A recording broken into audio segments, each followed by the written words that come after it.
Shalom, y'all, and welcome back to our Bible study of the scriptures with a Jewish twist.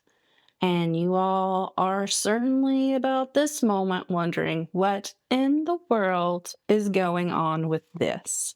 Well, today we are taking a detour back to the Old Testament, and we are going to discuss the book of Esther and its connection to the celebration of Purim.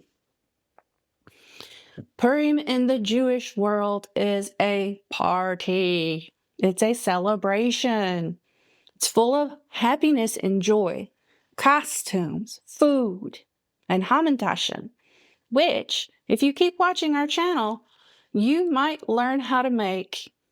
So stay tuned.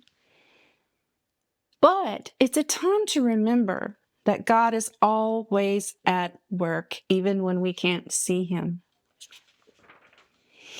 You know what's amazing about the book of Esther? God, the name of God, is not mentioned one time. And yet his fingerprints are all over the story. So what does this mean for us today? How does this ancient tale of this Jewish Persian queen relate to us?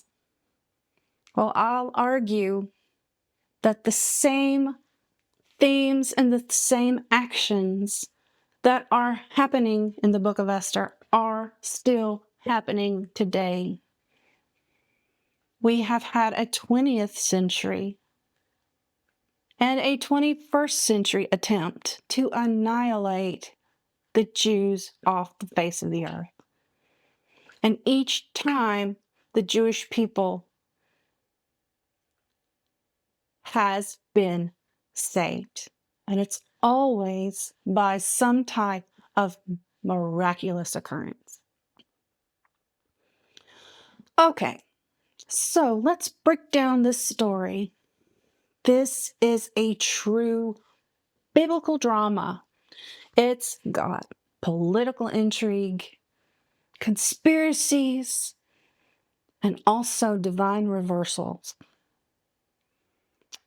Where are we in Esther? We are in Persia, around the 5th century before the Common Era.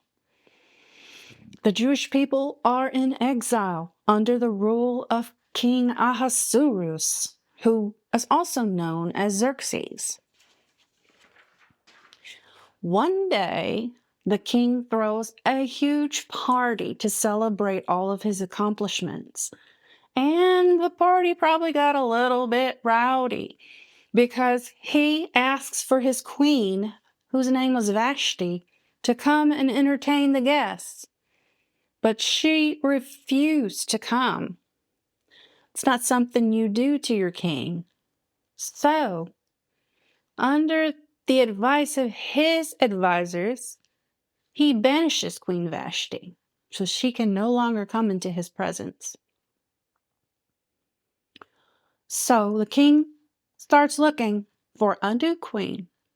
And here we enter in Hadassah, a young Jewish woman raised by her cousin Mordecai. She's brought into the king's palace, but here's the twist. She hides her identity. She's Jewish, and she takes the name of Esther. The villain in this story, his name is Haman, and he's an Amalekite. He is power hungry, and he hates Mordecai. Mordecai will not bow down to him when he passes on the street. And Haman has a high position in the kingdom of Ahasuerus. Mordecai won't bow down to him, so Haman decides to come up with a plan to destroy and kill all the Jews in the Persian Empire. He convinces King Ahasuerus to sign a decree for their annihilation. This is a moment of crisis. If you were in Esther's shoes, what would you do? Mordecai tells Esther something extremely powerful. And you can find it in chapter 4, verse 14. He tells her, if you remain silent at this time, relief and deliverance for the Jews will arise from another place.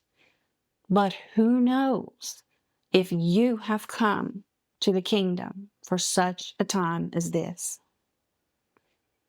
This is the turning point for Hadassah, and she now tries to come up with her own plan to save her people. Esther risks her life. She approaches the king uninvited. And through a series of divine reversals, the tables turn. She prepares a feast for the king, and he says, I'll give you anything you ask. The first time, she says, let me have another meal tomorrow with you and Haman as my guests. The second time they have a meal, he asks her the same thing. Whatever you want, I'll give you. And she says, my people, under your decree, are set to be annihilated, and I need you to save them. He gets so angry, he says, who come up with this plan? And she said, it's Haman, the evil Haman. So as the tables are turned, Haman is hanged on the gallows that he constructed himself to hang Mordecai. And the Jewish people are saved. But here is the crazy part. The decree for the destruction of the Jews could not be undone under the laws of Persia. So the king issued a new decree on top of that one, that the Jews were allowed to defend themselves against anyone who would come to try and kill them. And they were successful. That's why Jews celebrate Purim. It's a reminder that even when evil plots against God's people, he always has the final word. The book of Esther never mentions God's name, not one time, but does that mean that he is not in the story? No. His hand is all over this story. Esther happens to be chosen as queen. Mordecai happens to overhear about a plot to kill the king. The king happens to have insomnia one night and reads again what Mordecai had done for him.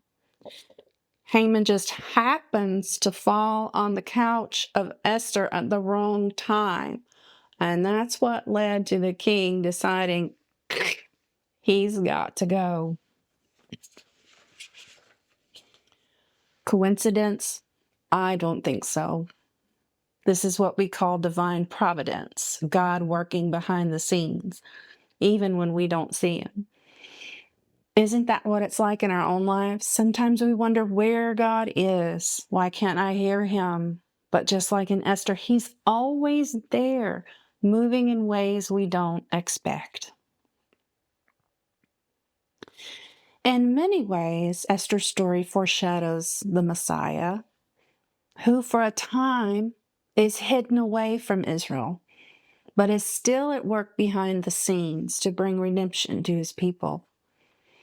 Remember that the Apostle Paul states in Romans chapter 11, God has not rejected Israel, but has instead reconciled the nations to God, and that the future acceptance of Yeshua by Israel will one day be life from the dead.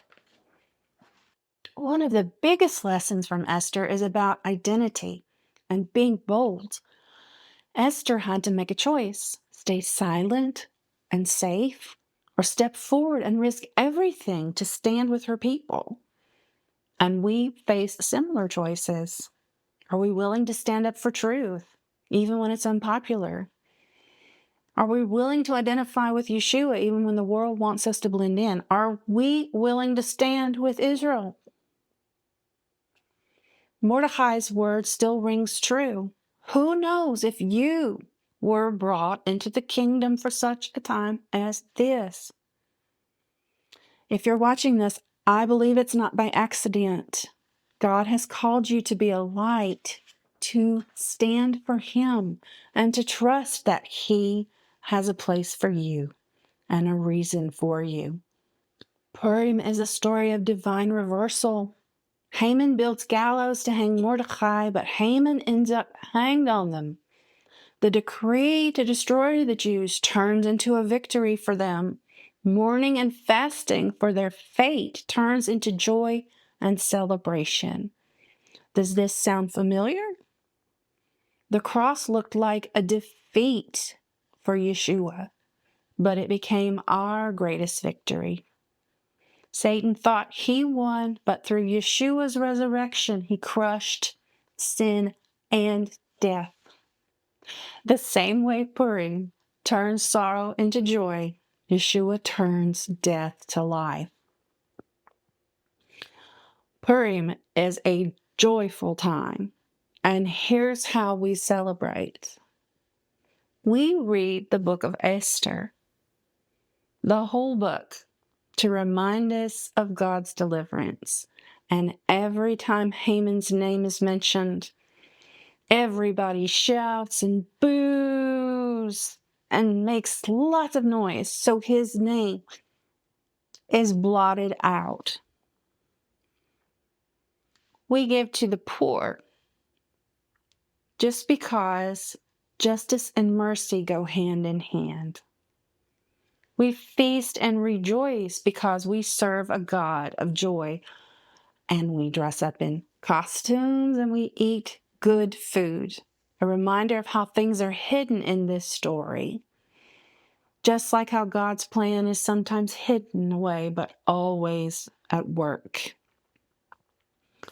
No matter what's going on in the world, we can celebrate because God is still in control. So what's the takeaway from the book of Esther? God is always at work, even when we don't see Him. We must stand boldly for truth, just like Esther. And I would say stand boldly for her people as well. We must remember Yeshua brings the ultimate reversal, turning death into life. So what part of Esther's story speaks to you the most? Tell me down in the comments. Let's get a discussion going. I'd love to hear what you think.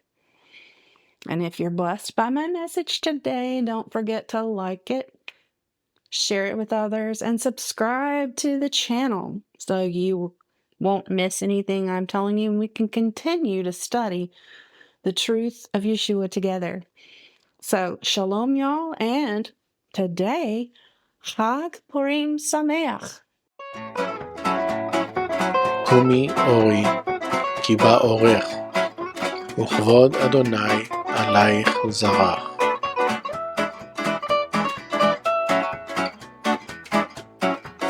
קומי אורי, כי בא אורך, וכבוד אדוני עלייך זרח.